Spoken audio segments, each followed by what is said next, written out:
నమస్తే. Welcome to my channel. ఈరోజు recipe carrot masala fry. ఇది ఏదైనా సైడ్ డిష్‌గా చాలా బావుంటుంది. పప్పులోకి గాని, పప్పుచారు, రసం, సాంబారు, మజ్జిగ చారు ఇలాంటి వాటికి సైడ్ డిష్‌గా చాలా బావుంటుంది. మసాలా ఫ్రై కదా! క్యారెట్ తినని వాళ్ళు కూడా చాలా ఇష్టంగా తినేస్తారు దీన్ని. చాలా చాలా బావుంటుంది. సింపుల్‌గా కూడా చేసుకోవచ్చు. పప్పు, ఆకుకూరలు లాంటి వాటికి కూడా చాలా చాలా బావుంటుంది. దీనికోసం ముందుగా ఒక ఫ్రైయింగ్ పాన్ పెట్టుకొని, అందులో 2-3 టేబుల్ స్పూన్ల వరకు ఆయిల్ వేసుకోవాలి. నేనైతే 2 టేబుల్ స్పూన్లు వేశాను. ఫ్రై కాబట్టి ఒక్కోసారి కొంచెం ఎక్కువ పడుతుంది.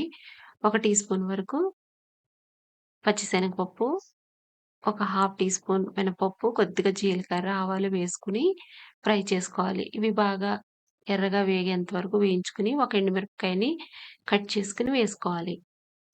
ఒక మీడియం సైజ్ ఉల్లిపాయని, 2 పచ్చిమిరపకాయలని కూడా చిన్నగా తరుక్కొని వేసుకొని, కొంచెం కరివేపాకు వేసుకొని, బాగా ఉల్లిపాయ ఫ్రై అయ్యేంత వరకు వేయించుకొని, ఒక టీ స్పూన్ వరకు అల్లం వెల్లుల్లి పేస్ట్ కూడా వేసుకొని, పచ్చివాసన పోయేంత వరకు ఫ్రై చేయాలి. ఇలా ఫ్రై అయిన తర్వాత హాఫ్ కేజీ క్యారెట్ ముక్కల్ని చిన్నగా కట్ చేసుకొని వేసుకోవాలి.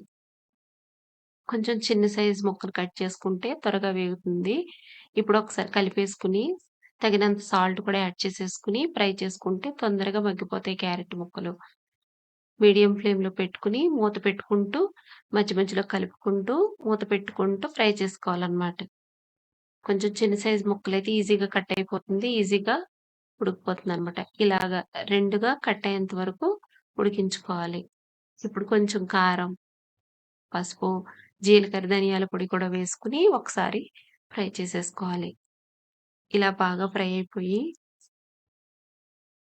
ఉడికిపోయిన తర్వాత కొద్దిగా చిటికెడంతా గరం మసాలా పొడిని చల్లుకుంటే మంచి టేస్టు, ఫ్లేవరు చాలా బావుంటుంది. అంతేనండి. క్యారెట్ మసాలా ఫ్రై రెడీ అయిపోతుంది. చాలా చాలా బావుంటుంది. ఒక్కసారి ఇలా చేసి చూడండి. అందరికీ నచ్చుతుంది. క్యారెట్ తినని వాళ్ళు కూడా హ్యాపీగా తినేస్తారు. ఈ వీడియో నచ్చితే లైక్ చేసి సబ్స్క్రైబ్ చేయండి. Thank you. Thank you for watching.